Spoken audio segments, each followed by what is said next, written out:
ધાનેરામાં આવેલી the national school of સાયન્સમાં આજે આનંદોત્સવ મેળાનું આયોજન કરવામાં આવ્યું હતું, જેમાં રાજકીય આગેવાનો ઉપસ્થિત રહ્યા હતા અને બાળકો સાથે વાલીઓએ પણ આનંદોત્સવ મેળાનો આનંદ માણ્યો હતો.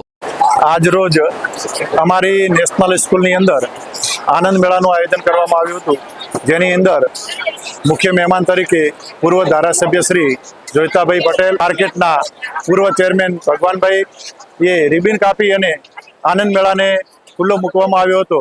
આજે આનંદ મેળાની અંદર બાળકોએ અને સાથે સાથે વાલીઓએ પણ ઉત્સાહભેર ભાગ લીધો હતો. અમે નેશનલ સ્કૂલમાં આવ્યા, છોકરાઓએ સરસ ઉત્સાહ છે અને સારી પાણીપુરી બનાવી છે. અમારી શાળામાં આજે આનંદ મેળાનું આયોજન કરવામાં આવે છે, તેમાં વિવિધ પ્રકારના સ્ટોલ લગાવવામાં આવે છે.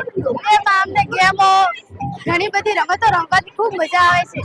નમસ્કાર, અમારી શાળા ધ નેશનલ સ્કૂલ ઓફ સાયન્સમાં આજે આનંદ મેળાનું આયોજન કરવામાં આવ્યું. તેમાં અમે બધાએ પાર્ટિસિપેટ કર્યું. અમને બધાને બહુ મજા આવી. અલગ અલગ લોકો બહારથી આવીને તેમાં અમારી વસ્તુઓ ખરીદી.